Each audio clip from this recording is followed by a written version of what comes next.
Thinking about moving from an internal combustion engine ICE vehicle to an EV? Watch this video to be educated on everything you need to know about EV charging.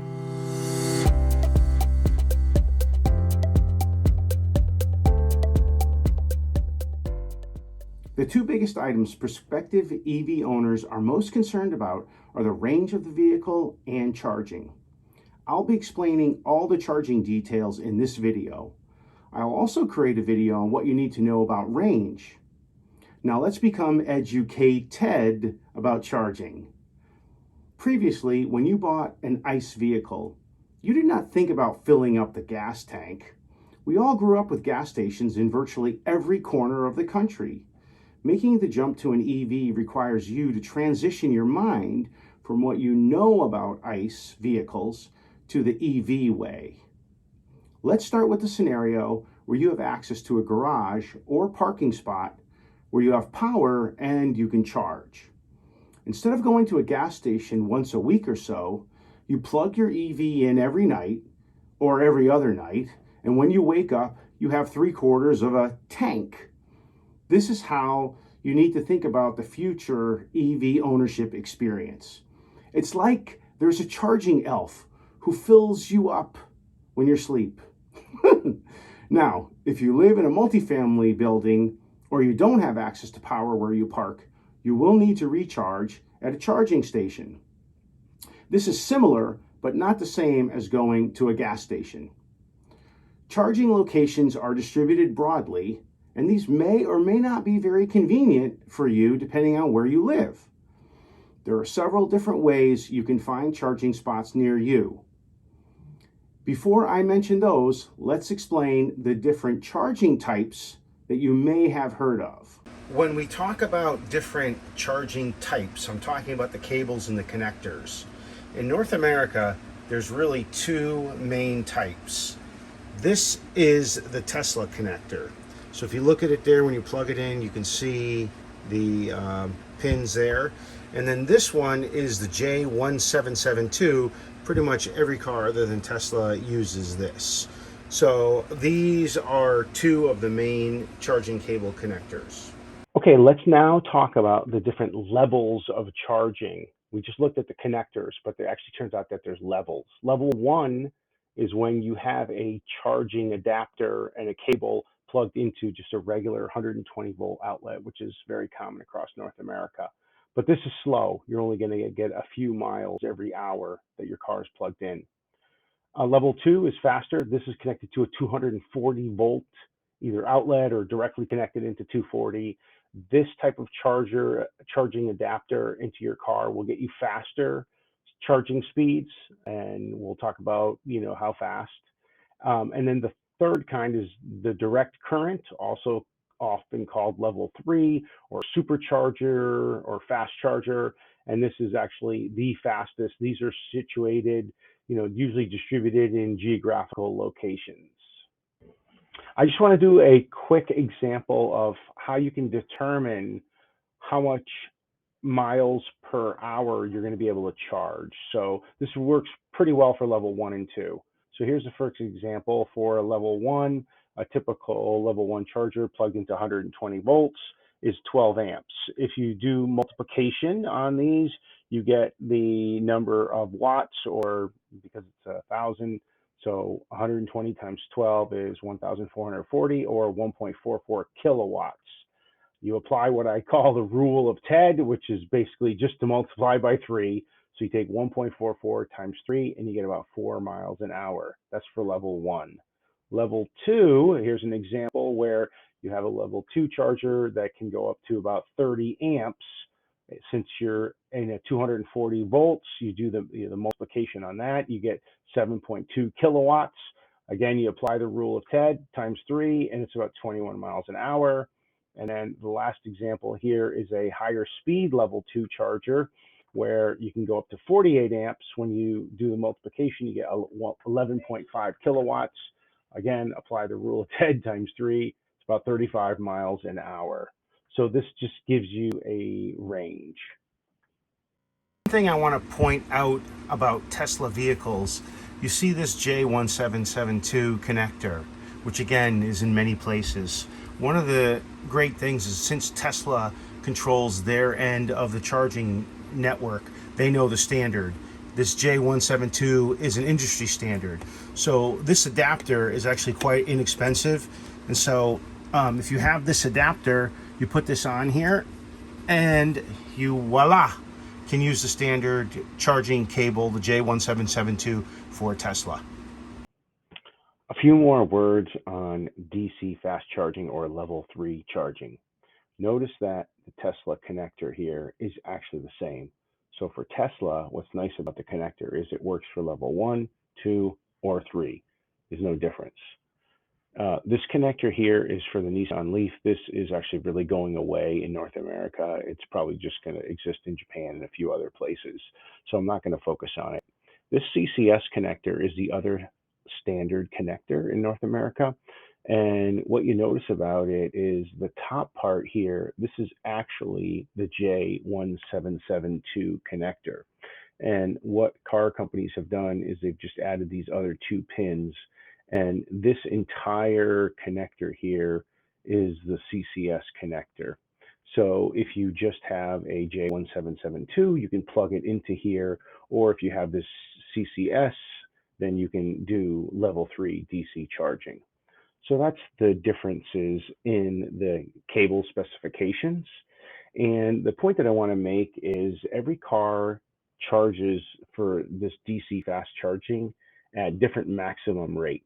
And so this is important when you're looking at a vehicle. So for example, Teslas can charge up to 250 kilowatts.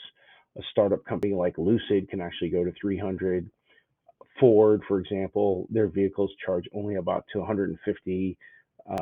Volkswagen ID4 is like 130. Chevy Bolt is around 50 kilowatt. So you really need to look at, especially if you're going to be doing road trips or you're going to relying on DC level 3 fast charging, you need to make sure you check each vehicle and what the maximum charge rate is.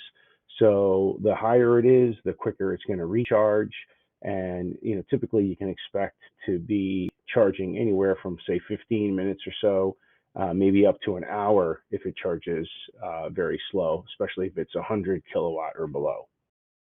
I want to point out a few more points on level 3 charging, how to find it, and also how to find level 2. This is actually a report that was done just in June, so very recently, 22. And what you notice here is that there are a lot of companies that have chargers that are distributed everywhere. ChargePoint, Electrify America, EVgo, Tesla has their own network, Add Energy, EV Connect, and so on and so forth. The point is that if you own a Tesla vehicle, what's great is that you can find all their superchargers. This is just a map of the US, and you can just go to tesla.com/find us. And so, for example, in the Bay Area, if you want to find where things are, you can just sort of zoom in here, and you're very quickly able to find these red dots are the superchargers. And then over here, if you just get rid of the destination, is like the level 2. So these are just like the very, very fast chargers. But if you select destination chargers, those are also places that you can go. Those are level 2 chargers. But it's very easy to find and map out, plan trips, and so on. If you don't have a Tesla vehicle, then a good site to go to is one that I like called PlugShare. And what you can do here is you can check the boxes for which plugs you have. Remember how I talked about earlier, I have a Tesla adapter for this J1772, so I could check that box. You also can check a box for the CCS connector that we previously talked about, so you can see where those superchargers are. And these are all the different networks that PlugShare will show you. So you can, again, zoom in and get an idea of each of these. There's the one big difference that I will also say is that these networks all have different ways of communicating the cars that are there or not, or the stations if they're working or not. So you don't really know. And you can see, for example, this one has 3 plugs that are J1772. It says not networked. And so you have no idea, are they used, are they not used? But with the Tesla vehicles, all of their chargers are networked. Let's assume that you have an EV charger at your house and you want to figure out how much does it cost to charge? Because obviously you know how much a gallon of gas costs. Well, if you have a 300-mile range EV, that has approximately an 80 kilowatt hour battery. Now, you're extremely unlikely to fill the entire thing up, but for this exercise, let's just assume that we are. So an 80 kilowatt hour battery, if it is on average across the US, it's about 15 cents a kilowatt. So, so if you do the multiplication, 80 times 15, it's about $12. So for about $12, you can go 300 miles.